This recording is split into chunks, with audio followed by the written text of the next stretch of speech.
All Hit Radio.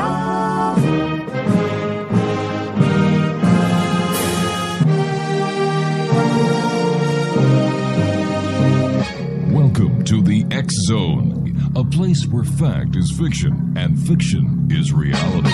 Now, here's your host, Rob McConnell.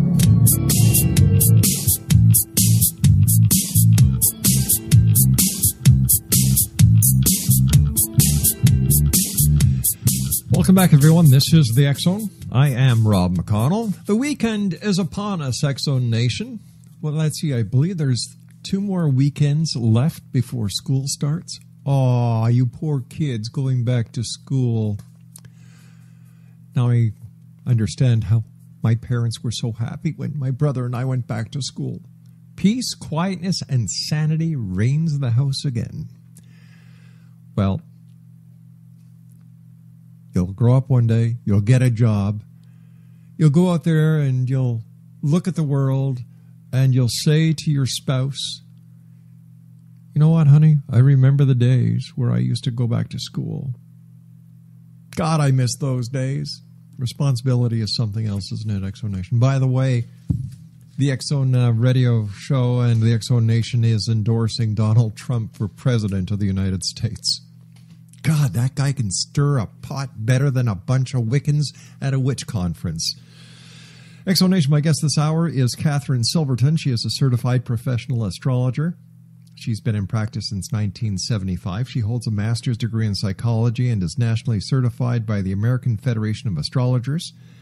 KATHRYN was the author of In the Stars column for United Airlines in-flight magazine, Hemispheres for 13 years, and has been a contributing writer to Atlanta's Aquarius magazine for over a decade. KATHRYN served 10 years on the board of directors for the Metropolitan Atlanta Astrological Society. In addition to her astrological consulting practice, she also teaches beginning to advanced levels of astrology, including mathematics of casting charts. Joining me now is KATHRYN Silverton. And KATHRYN, welcome to the X Zone.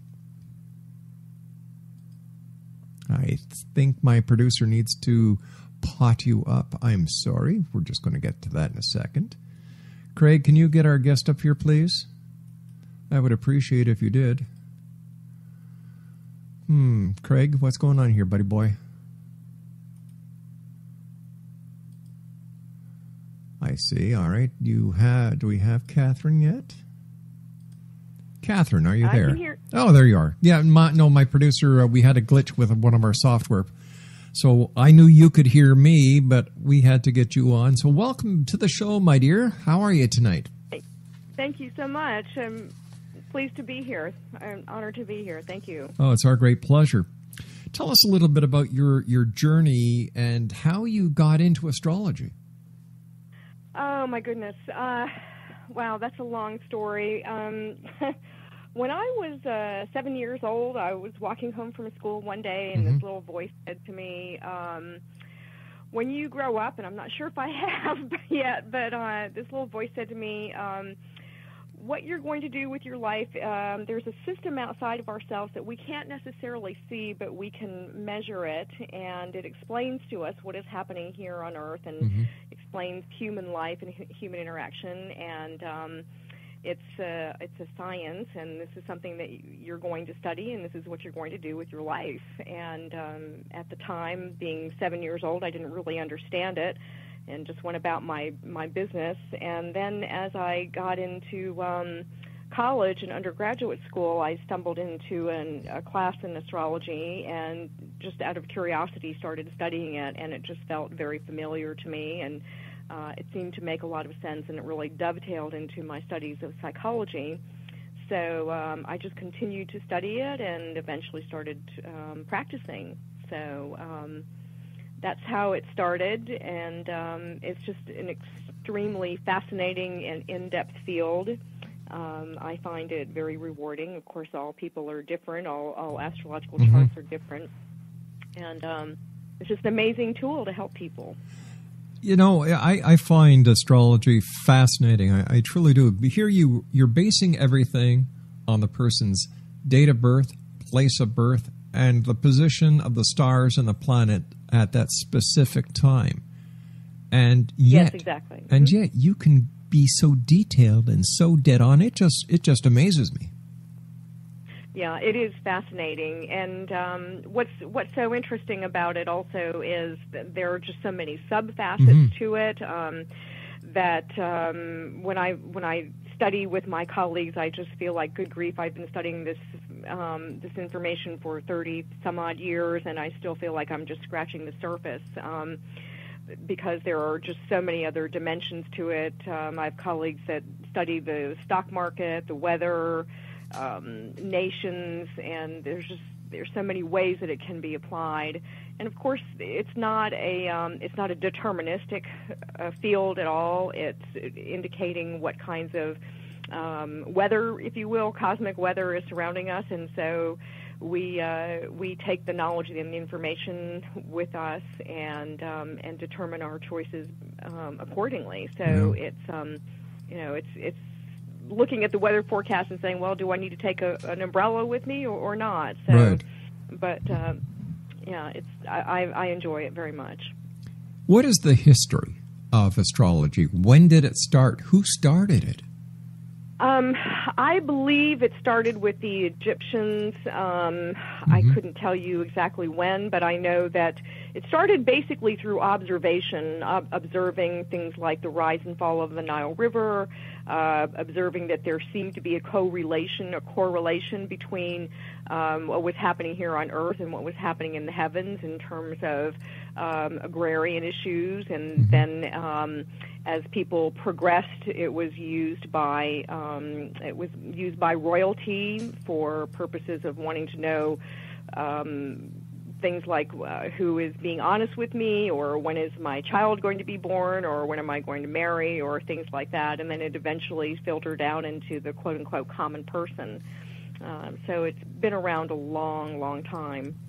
And so, yeah, just noticing observations and right. the correlation between what's happening in the planets and what's happening here on Earth. And so as we live longer, and as we have computers that are able to help us crank out data and help us compare, it's come a long way. How or who decided, or how was it established that certain planets would have a certain reaction on certain people born on certain days in certain places? I think, again, that is observation more than anything else, observing a planetary position, and over a period of time observing what the correlation is in terms of events either in a person's life, or maybe in the weather, or in the nation's life. So it's a matter of tracking all of that data, the astrological data, the astronomical data, and seeing how it correlates with human events and earthly events. So we can look at all the different planets. They all have their own personality, if you will. They all have their own particular cycles. Why would a person use the services of an astrologer? Oh my goodness, there are so many reasons, from gaining insight into one's personality to trying to understand what is the personality of the people around you. You know, your loved ones, your children, your lovers, your partners, your coworkers, your bosses. I do a lot of work with timing of important events. For example, I do a lot of timing of surgery. When is a time to cut? When is it a time to not cut? When is a good time to get married? Clients will come to me to ask me to give them a good date to marry, and typically when they do that, I ask them to please observe the time that I recommend as well, because that's important too. I don't want to sound negative here, but why would a person need to know when to get married? Are some people that feeble-minded? Well, I think there is that sense of if you're going to embark on something as important as a new chapter in your life, you want to get it off on a good footing. So why not consult an astrologer and have the most ideal conditions so that when you're starting off on this new venture that it works out. All right, well. But what happens? If the person is a schmuck or the female's a schmuckette, and their marriage is destined to fail right off the bat. So whether they go to an astrologer to get a proper date when they should get married, what's the sense? Because everybody has free will. So no matter what the astrologer says, or the psychic, or the person who does fling flong balls, nothing's guaranteed. A good point. No, it's not, but at least it may improve your odds. Now, I have definitely had clients who've come to me and said, would you please give me a good date, for us to get married? And I will look at their charts and say, I'm sorry, I'm not going to give you a good date to get married because you shouldn't get married to this person because it doesn't look compatible. And so, I could find the absolute best date that I could possibly come up with, but the chances are it's not going to work. And usually, if two people are incompatible, it's going to be very difficult to find a date that is going to be compatible with both charts because just the way that the planets are set up. But I would say that it improves your odds. It's just like when's a good time to put a house on the market. I do that as well. When I give people not only the date but also the time to sign the contract, the time to put the sign in the yard, and that has worked out very, very well in terms of getting a quick sale, a reasonable price, and being able to just move on. So that has worked out very well. How do I know if an astrologer, let's say I'm looking for some information on selling the house, and I'm looking for an astrologer, how would I know whether this astrologer is qualified? Or, is there any sort of a professional certification that I could check the person through? Oh, sure, yes. There are several. I am a member of the American Federation of Astrologers, and they have a very rigorous testing process. There are 8-hour exams which test your ability to cast the chart mathematically and also to interpret the chart. And with the AFA's exam, there are 3 levels. They have the student, the professional, and the teacher's level. So one could assume that if you are knowledgeable enough to be able to pass these exams, that you would be considered knowledgeable enough to be able to guide your clients. Well, what about these? What about these people who just open up a website, say they're astrologers, buy a software package online, and soak people for it? Yeah, that makes me a little bit crazy because if you're just doing a software program, you're not really integrating all the different pieces of the astrological chart. Right. So I find that kind of a cookie cutter approach, and that makes me very, very uncomfortable. If you are an astrologer, then you need to have the credentials and you need to have the experience to back that up. So, it is important to look at how they're certified. And most good astrologers usually come to you by word of mouth. And so if you're looking for a good one, you're either going to hear about it from somebody else or you're going to find that they're well recommended once you do some research on them. Is there any scientific research that supports the validity of astrology?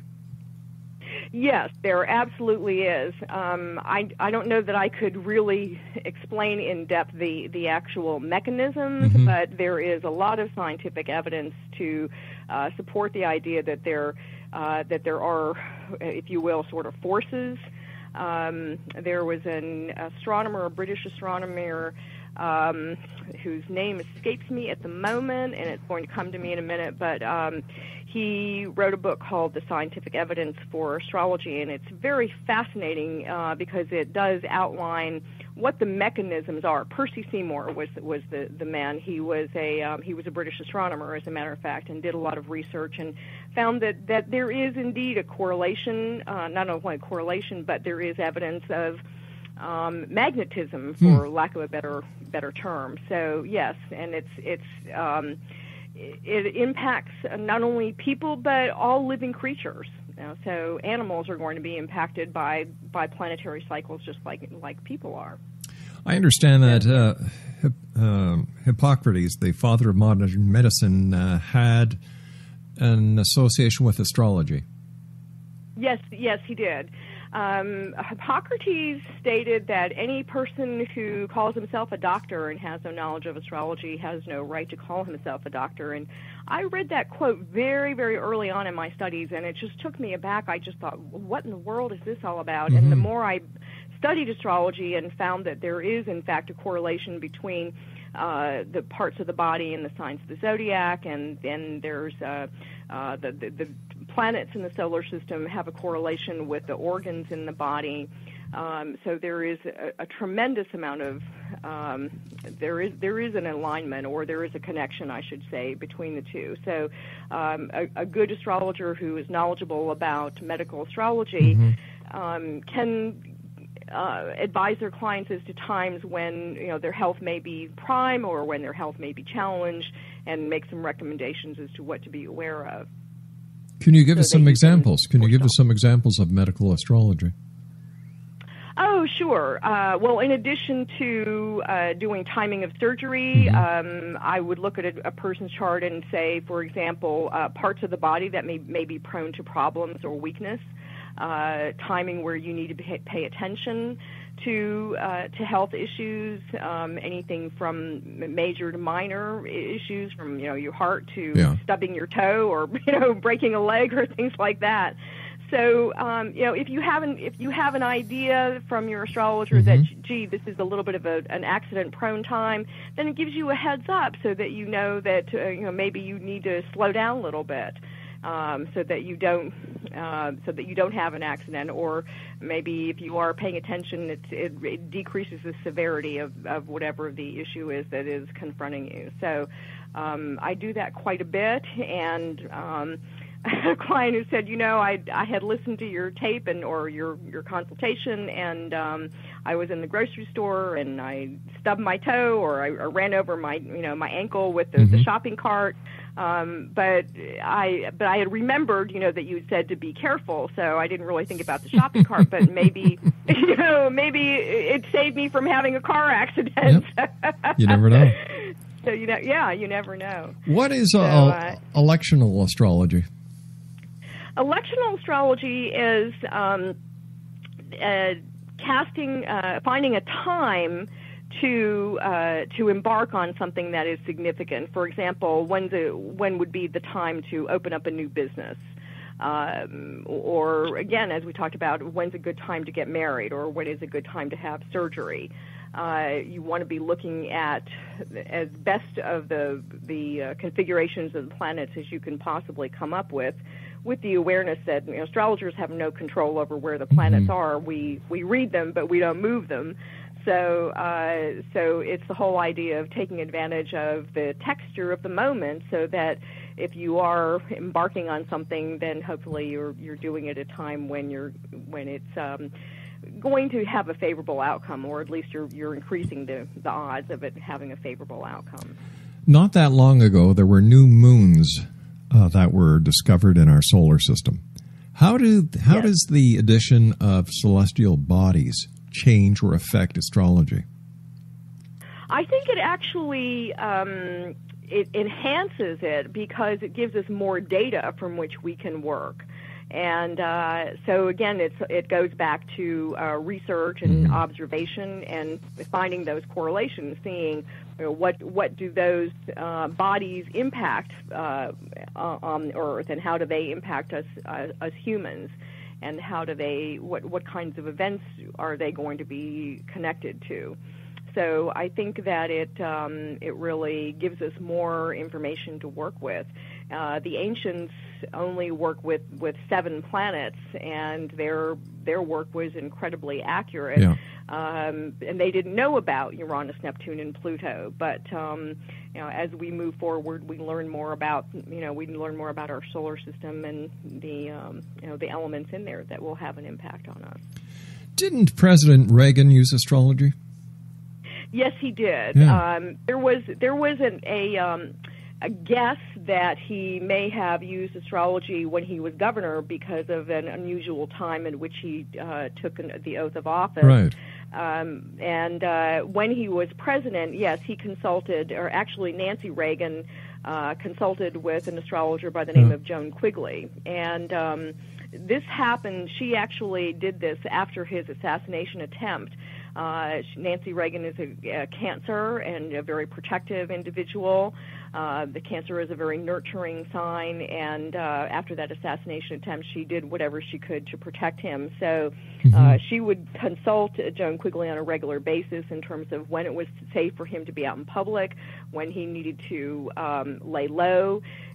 She consulted Joan Quigley for times for when are good times for meetings, persuading people to come to his side of the aisle. She also consulted her about her own health. As a matter of fact, Joan Quigley told her when she should pay attention to the breast, because she did have breast cancer. So she was able to advise her when to get a mammogram and nip it in the bud. So she was extremely instrumental in helping that administration. That scares the hell out of me, to think a president depends on an astrologer for making a decision. Like, sorry, Mr. Gorbachev, we cannot think about that. I don't care if you want to fire your missiles. Go ahead. I haven't spoken to my astrologer yet, or President Obama. Sorry, Putin, don't have the answer yet. Got to check with my astrologer. What does that... that kind of makes me feel funny that so many people put so much faith in a person who depend on a third party to make their decisions for them. Not only was Reagan using an astrologer, but apparently his wife was playing a significant part of it in the decision-making process as well. Hey, wait a minute. I just thought of something. My wife makes all my decisions. There you go. Yeah. There you go. So you relinquish all your control. That's right. You know what? I've got a very simple philosophy when it comes to marriage. Two words. That? Just 2 words will keep any marriage in bliss. Yes, dear. Yes, honey. Yes, dear. Yes, dear. Uh-huh. Either that or Jack Daniels, Southern Comfort, whatever. Uh-huh. Hey, whatever it takes, right? To keep the peace. You've got that right, my dear. You've got that right. Tell me about how, speaking about relationships, how would astrology work if somebody came to you and said, well, listen, Kathryn, this is my boyfriend. What can you tell me? How do you tell if the people are compatible? Is it by the compatibility of the chart and not the person? It is by the positioning of the planets. There are certain planets that represent. For example, let's say the planet of Venus, for example, represents love. It represents affection. What makes us content? What makes us happy? So if we're looking at the love element between two people, we're going to want to know if Venus in one person's chart is being triggered by another planet, by a planet in the other person's chart. The planet of Mars represents our libido. It represents our drive. And so you've heard the expression of Venus and Mars are all right tonight. Well, Venus is like the feminine, and Mars is like the masculine. So if you have a good connection between Venus or Mars in your mutual charts, then that's going to be good. Also, a sun-moon connection from one person's sun to the other person's moon, that is an excellent configuration too. So. We look at the planetary connections. We look at what part of the chart they're sitting on, because the chart is sort of like an old-fashioned clock, right? And every point on that wheel is significant. So we see where those planets sit, and do they forebode something that is favorable. Forebode, I love that. And you said the sun moon. I thought that was somebody in North Korea, but I guess this is an astrology term, sun moon. Right. Hey, Kathryn, yes, you and I have to take a commercial break. Please stand by. Great talking to you. Exonation, Kathryn Silverton's our special guest of this hour. www.planetaryperceptions.com. That's planetaryperceptions.com. And we'll be back on the other side of this commercial break as we continue here in the X Zone from our broadcast center in Hamilton, Ontario, Canada. Don't go away.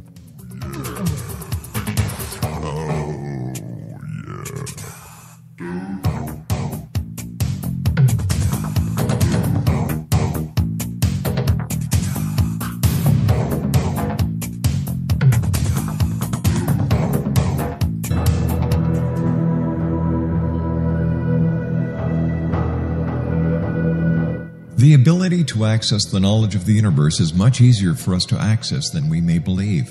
Brad Johnson, conscious matrix communicator, is one of these unique individuals who is able to access a strong connection to the universal mind. Through his connection, Brad has assisted thousands of clients from all over the world through natural intuitive assistance. The intuitive information received is vast, covering a wide range of subjects. Brad's innate ability includes being able to access one's own universal matrix to help them realize their potential to create a life of profound greatness. One-on-one private sessions with Brad Johnson are available to anyone from around the world.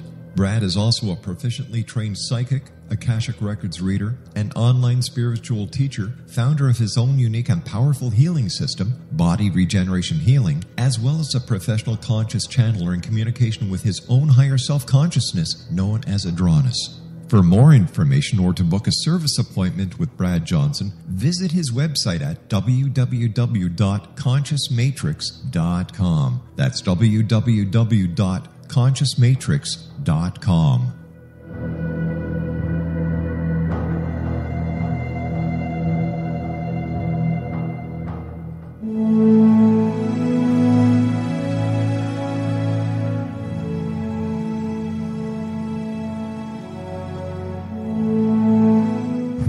Call him Reef. Reef is your host. Reef is your guide.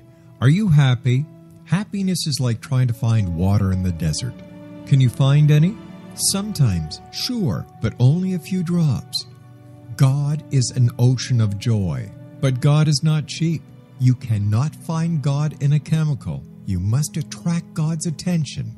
How? Not by living to please your senses. That is false ego. The Matrix is not real. It is a computer-enhanced hallucination. You are spirit soul, not the body. We have forgotten how splendid our home really is, the spiritual sky. For more information, visit rishasongofblue.com. That's www.reshasongofblue.com.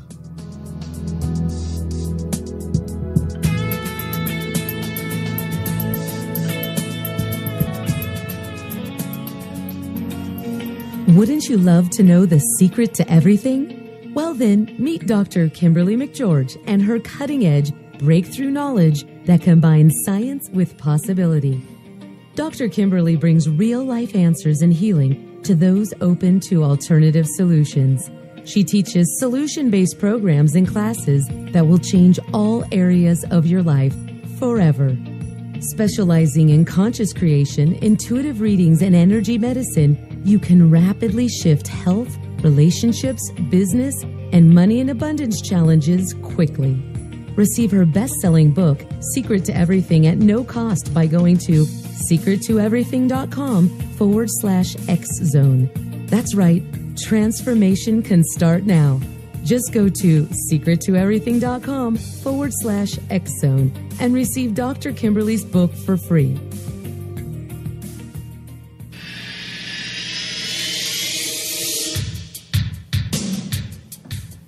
My name is Michael Telstar, Canada's leading mentalist from Toronto, Ontario. Hi, my name is Splenda, and you're listening to my dad, Rob McConnell, on the X-Zone. This is Psychic Dorothy from St. Catharines, and you're listening to Rob McConnell. Hello, my name is Holly Reeves, an astrologer from Astro For You, and you're listening to Canada's #1 paranormal radio show, The X Zone, with Rob McConnell. Welcome to The X Zone, a place where fact is fiction and fiction is reality. Now, here's your host, Rob McConnell.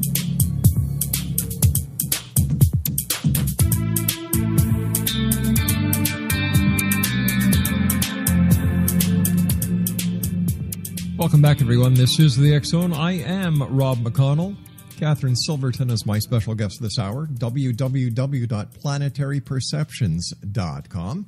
And you can also follow her on Twitter at Timing419. Thanks very much for joining us tonight, KATHRYN. Great having you with us. Thank you. What is the most frequent question you get asked when you're giving a lecture or if you're talking to people and they find out you're an astrologer?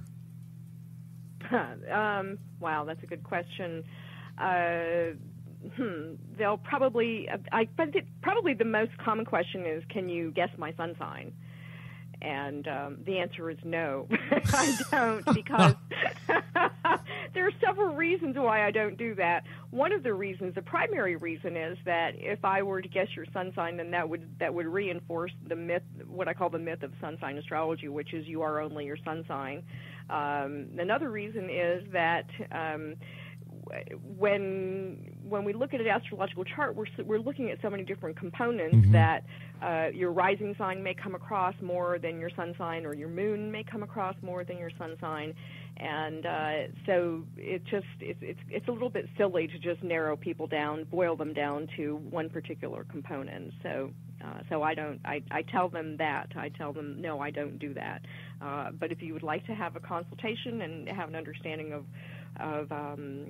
how astrology can help you, then I'll be more than happy to help you. I think astrology got a big boost going back to the late 70s.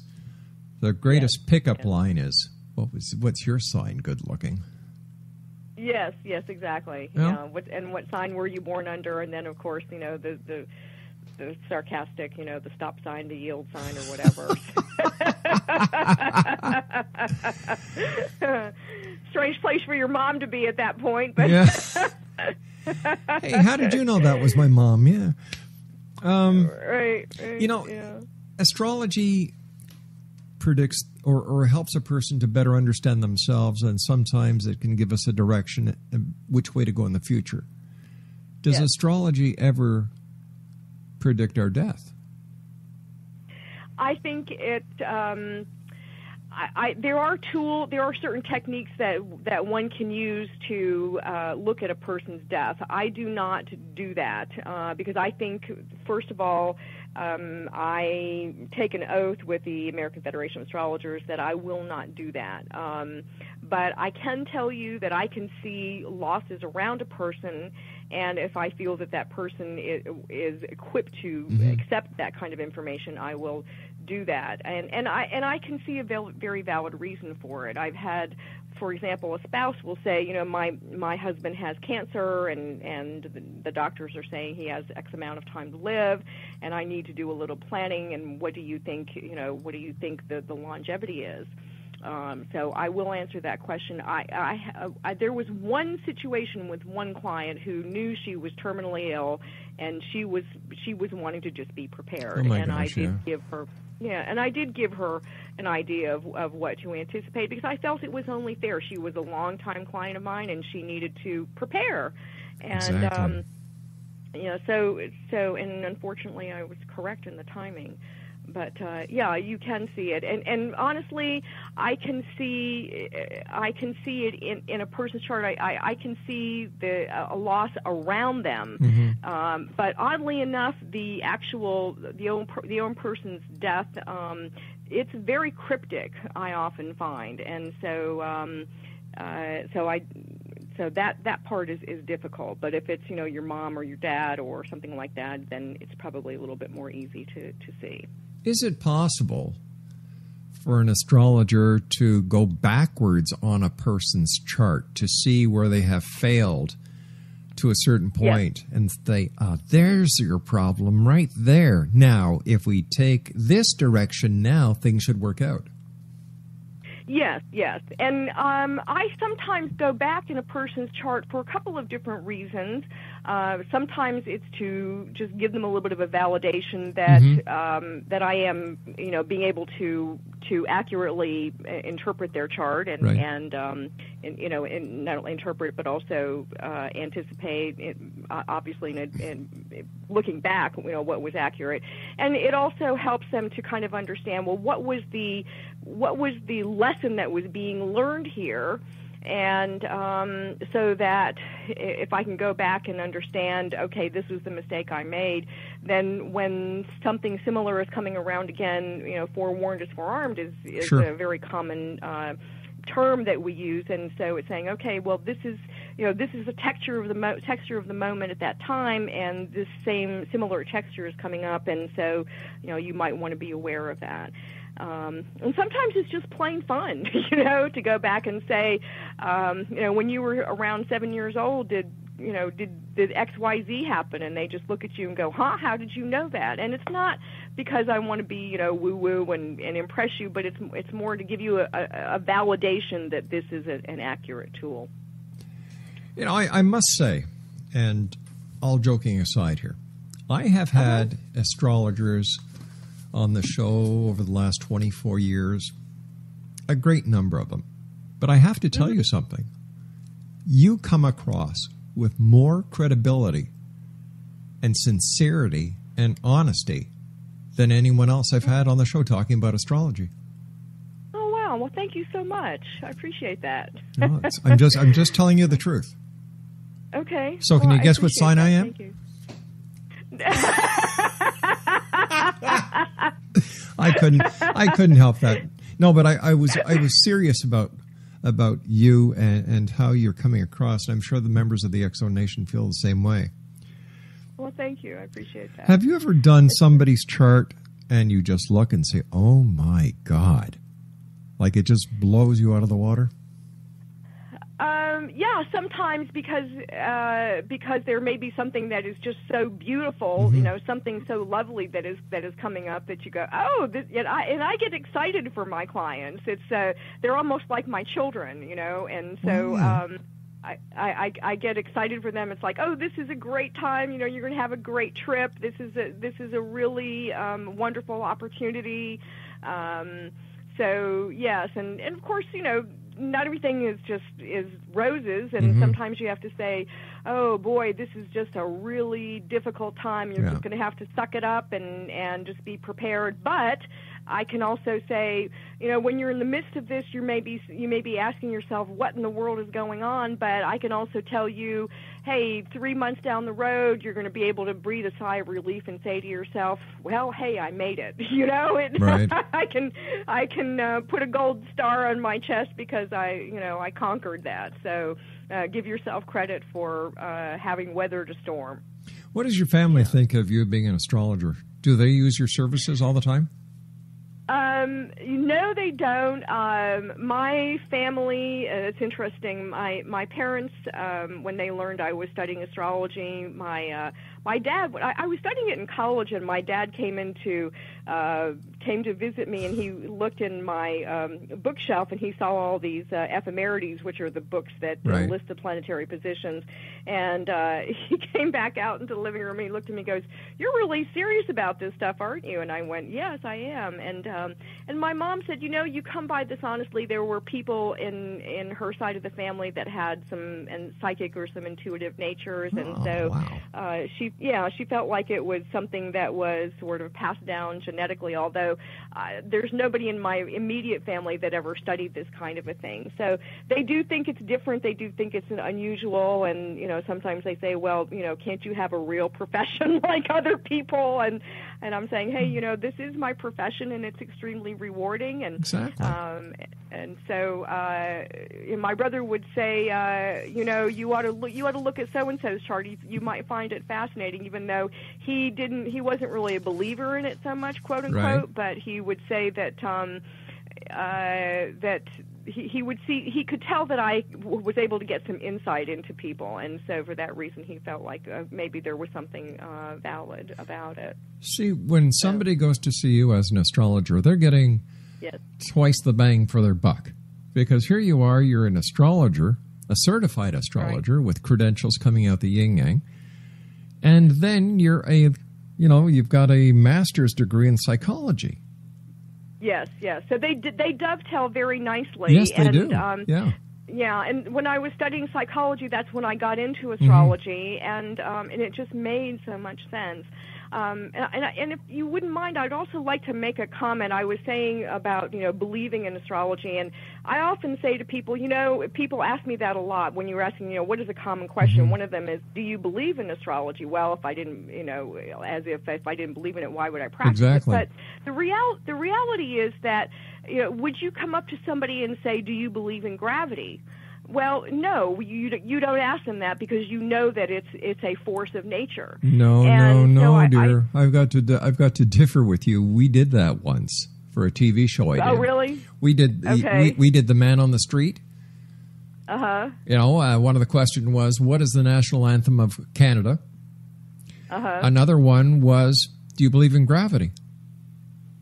Oh, okay. And it was about a 60-40 split. Wow. Yeah. Wow.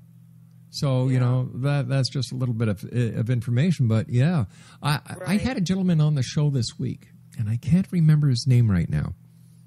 But he teaches astrology in the mental health prison system. Mm-hmm, mm-hmm. Now, I thought that makes a lot of sense. I thought that was really cool because he's a certified psychologist as well.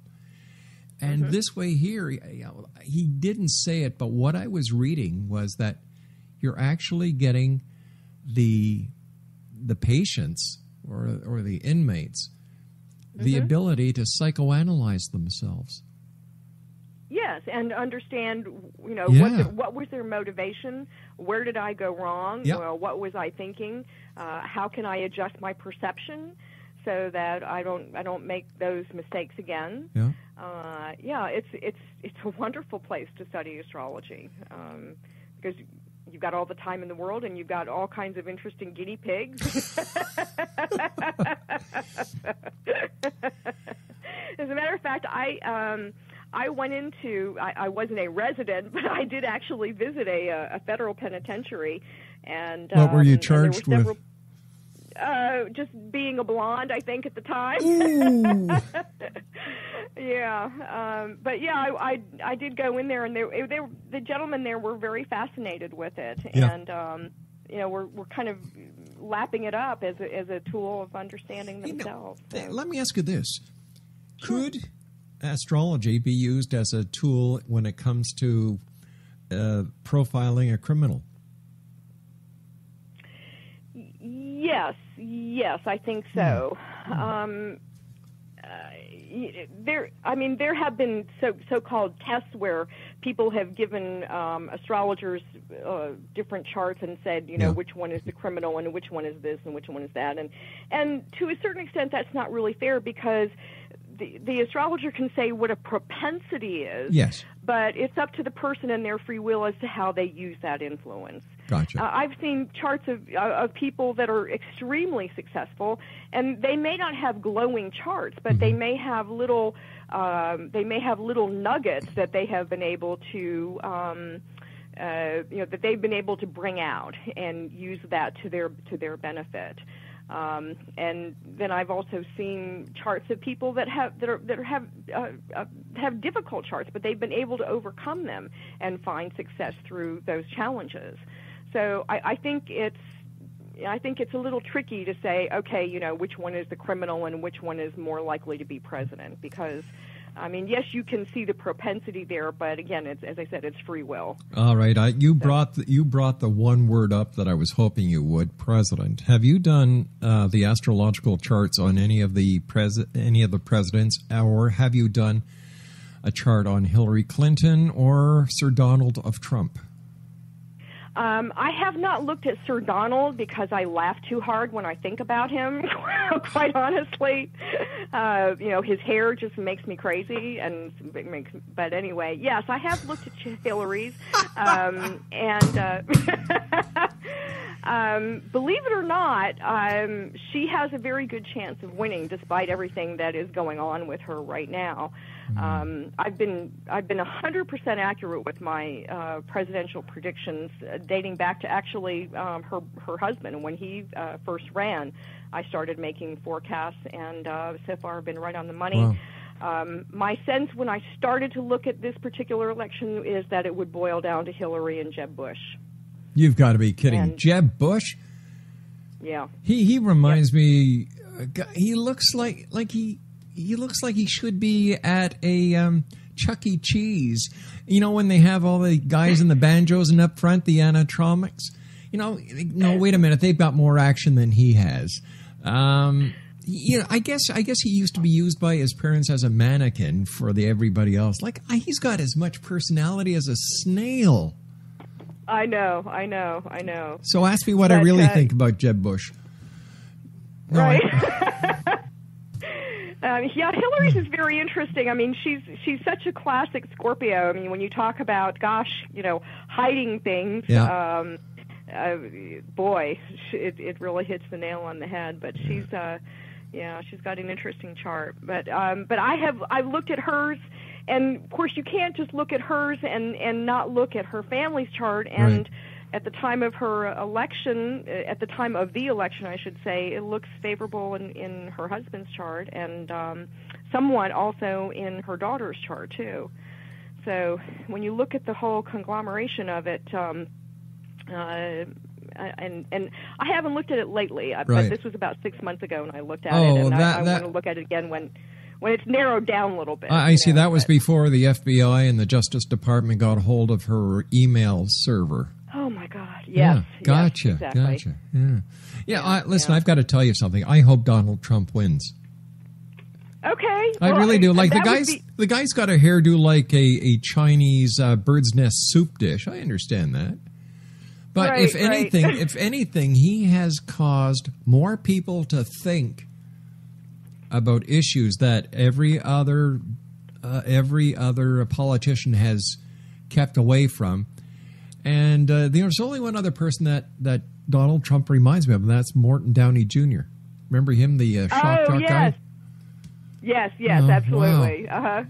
Yeah. They're a lot similar. And he's interesting in the sense that he's not a politician, and so he's not really beholden to anyone. Yep. And he's scary to a lot of people because he could run as an independent and really shake things up, and so that would make the Republicans a little bit crazy. I think that if he ran as an independent, he would just be handing the presidency over to Hillary on a silver platter. Yeah, I do agree with that. Yes. But he can afford to do it. I saw an article a couple weeks ago that that made a projection of how long he could run on his own money, and it's amazing. It certainly is. Yeah. Have you done any predictions or forecasting in general for the world? No, I have not. That is really not my forte, okay. And I know what my limitations are. I have occasionally looked at some things, looked at some timing, say, of cataclysmic events, but I'm really better off with human beings and with presidential elections. But I'm not that great at international events, so I leave that for the people that know more about that. So, yeah. Now, these courses that you teach, do you teach any courses online? I have been thinking about it. I haven't actually done that. I've been doing more one-on-one kinds of instruction because it's when a person is trying to get certified, they really need a lot of one-on-one help. And the mathematics is really very technical and grueling. And so it's a little bit difficult to do something like that on a mass basis, but teaching basic astrology, that I can do easily, and it's just I just haven't put the mechanisms together to do that. But I love teaching astrology because for anybody who's ever done teaching, they probably know that you learn as much as you teach. I can hear the passion in your voice when you talk about astrology. Yeah. So what's in your future? What are you going to be doing in the next 6 to 12 months? Where are you going to be traveling? Where are you going to be speaking? What are you going to be doing? Right now, I'm probably going to be sticking close to home only because I have some family obligations that I have to be really focusing on. But I do have some private students coming up that will be occupying a good bit of my time in the fall, and then of course just the consulting. 95% of my clients I've never met. I work with them over the phone, and so that's where a lot of my energy goes, is to helping out my clients. So if anybody would like to contact you for a consultation, all they do is go to your website at planetaryperceptions.com, contact you through that, and you'll be able to help them out no matter where they are in the X Zone Nation. Absolutely, and with great honor and pleasure, yes. So, listen, I want to thank you so much for joining us tonight. It's been a great pleasure. I'd love to have you back on in the future. And I was very sincere when I said you're the best. Well, thank you so much, Rob. It's been a pleasure. It's I enjoy astrology and I love radio, so it's a great combination. Thank you so much for your time, and I hope you have a super weekend, and the best to you and yours, Kathryn. All right. Take care. Thanks Take again, care. Rob. Bye-bye now. Okay. Bye-bye. Exonation Kathryn Silverton has been my guest of this hour. Once again, her website is www.planetaryperceptions.com. That's www.planetaryperceptions.com. Don't forget Exonation Wednesday, September 30th, 8 p.m. until 10 p.m. Eastern. The great debate between Michael Horn and Stanton T. Friedman, the great-grandfather of ufology. The topic of the debate, the Billy Meyer case. It's going to be a great hour, and then we're going to have 2 hours of a post-review with some very special guests. That's on September 30th, 8 p.m. until 10 p.m. Eastern. Well, that's it for me this week. I'll be back Monday night as once again we cross the time-space continuum to this place that I call the X-Zone. It's a place where people dare to believe and dare to be heard. It's a place where fact is fiction and fiction is reality.